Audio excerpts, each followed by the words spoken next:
Hey everyone, welcome back to the Ethical Consumer Podcast. It's your host Julia with another mini-sode. This one all about deciphering food brand buzzwords. So what is a buzzword? We're all kind of familiar with this term. It gets thrown around on occasion, but what does it mean? It's some sort of word or a description that sparks our interest, that says this is a good thing, or this is a bad thing, or this is a better thing. In the world of marketing, sometimes it piques your interest, such as, unfortunately, low fat, or something that triggers an emotional response. Now, all of the brands that we're working with on this podcast are being highlighted because they are taking steps to be more ethical and more sustainable in their production, their marketing, and just their overall business practice. These are the brands and the companies and the people that are truly doing the good work and creating the best products out there. However, there are a lot of brands out there that use these buzzwords to get your attention, to make you think that what you're buying and what you're consuming is green and eco-friendly or better or healthy for you. This is used a lot in the health food world, but also now as being ethical and being eco-friendly is kind of turned into a fad, probably the best fad that you could have. But it's now a selling point, and some of these selling points are not always what they seem to be.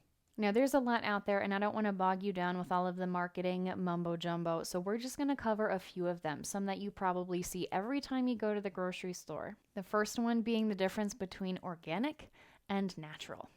Now, the USDA and the FDA have varying scales of organic certification. However, there is not a scale for the word natural. Natural is really not supported by any type of certification. And though there are many companies that do use natural ingredients, there are many others that once you start to read the ingredients list, there are some not so natural things on there. Certifications exist so that there can be a standard that's set, so that ideally, if you see a certification or a label on a certain product, you know what you're getting. You know what to expect from that company. However, just like with organic, there's a sliding scale on how much of it has to be organic and what verbiage they use in order to indicate what's actually in that product.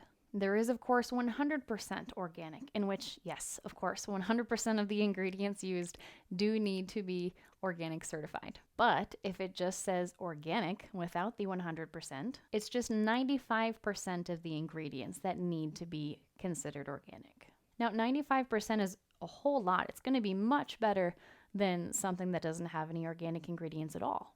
But you still think when you're buying something that is organic that ideally it would be 100%. But if that 100% isn't on there, it is in fact not. There's an additional label that's used that's a little bit lower, one tier lower than organic. So again, in the highest tier, we have 100% organic, then just organic, and then made with organic ingredients. And this made with is probably one of the biggest things to look out for. And we'll get into that later. Made with organic ingredients by the USDA means that 70% of the ingredients used need to be organic. And again, I know what you're thinking, Julia. You're really getting nitpicky here because you've got 70%, you've got 95%, and you've got 100%. Those are all still pretty high. You're still above the 50-50 range. And that's true. I'm not saying that the companies that are using made with organic ingredients are doing a bad job. Some ingredients are actually impossible to source organic, as you'll hear in our next Tuesday episode with Ecolips founder Steve Shriver. Beeswax is extremely difficult to certify organic. Listen to that episode to see why. So I started with the organic scale because that seems to be a fairly familiar one, and that one is very measurable. The USDA has their clear guidelines of 100%, 95%, and 70%. Now, I said we were going to come back to this made with, and here we are. This one's a pretty important one to look out for because, with the exception of organic, not every industry or not every ingredient type is going to have a standard. So you may have seen certain shampoo and conditioner brands labeled as natural, which really they're kind of anything but they happen to use natural ingredients or made with essential oils. That in fact does not make them any better, any cleaner, or any healthier for you than their counterpart that doesn't say natural.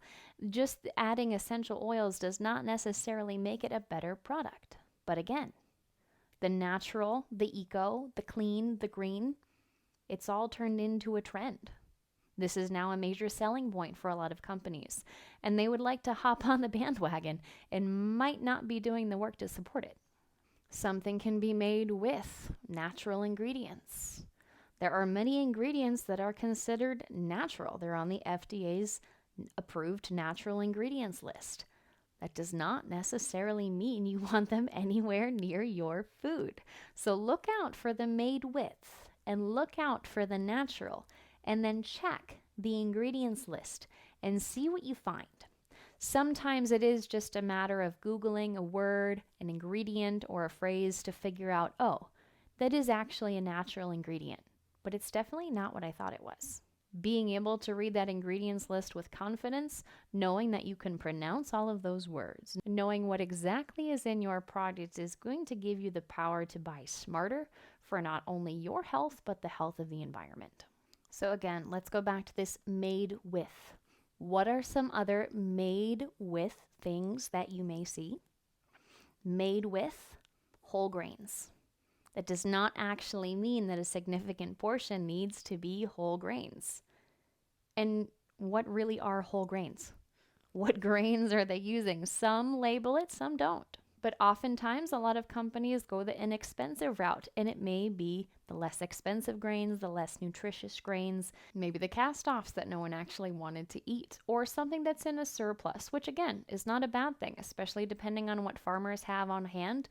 Using something is always going to be better than wasting food. But do you really know what you're getting when you're reading this label and it says made with whole grains? There could be a whole lot of other non-whole grain ingredients in there. Made with real fruit is another thing that you will see frequently on fruit snacks. And I think we can all agree that there are some fruit snacks that are far superior than others. But made with, again, it doesn't have to be made with a significant portion of real fruit, nor does that real fruit included in your fruit snacks make it healthy.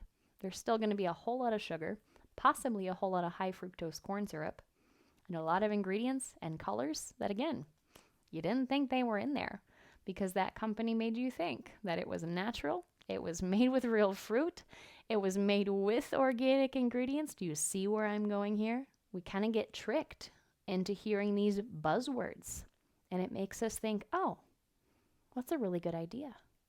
And it might not be a bad idea. That company could be super awesome. But this episode is to give you the power to decide what's in your food.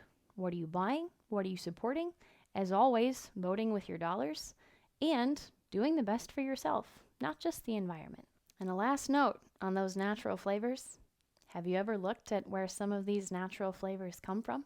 I'm going to tell you so you don't have to, but vanilla and raspberry. Sometimes vanilla comes from wood pulp. Yes, wood chips, the leftovers from making paper. And vanilla and raspberry are sometimes flavored with the contents of beaver glands. Beaver glands that are nowhere near anywhere you'd want to be on a beaver. I'll let you decide, or if you really want to, Google it, but I'd suggest not. So there you go, guys. Be aware of the greenwashing. Be aware of the marketing on certain products. Not everything is as it seems, and you deserve to be able to make the decisions that are best for your health, your family's health, and the environment, and know exactly what you're getting out of your food. Thanks so much, guys. I'll see you next time.